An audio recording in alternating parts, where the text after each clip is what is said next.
You're listening to the Experiencing God Day by Day podcast, brought to you by Blackaby Ministries International.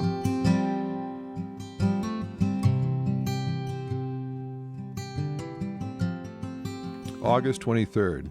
Victory one step at a time. Deuteronomy 7, verse 22. The Lord your God will drive out these nations before you little by little. You will not be able to destroy them all at once. Otherwise, the wild animals will become too numerous for you. When God led his people into the promised land, he did so step by step. If he had allowed them to annihilate their enemies at once, the land would have been too difficult to manage. So he allowed some of the enemies to remain for a time in order to maintain the land and suppress the wildlife. In doing so, God taught his people to trust him step by step. He gave them only as much responsibility as they could handle at one time. As God leads you in your Christian growth, he will allow challenges that match your character and relationship to him.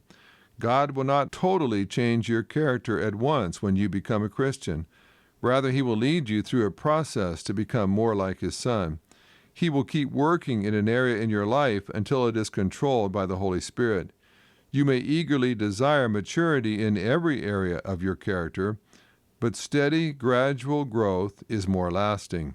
God will not take shortcuts in his process of making you like Christ. He sees your life from eternity and will take as long as necessary to produce lasting spiritual growth in you. Do not become impatient while God is producing Christ-likeness in you. Do not seek more responsibilities than those he has given you. Obey all that you know he has asked, and he will lead you at a pace that fits your present character and his purposes for you.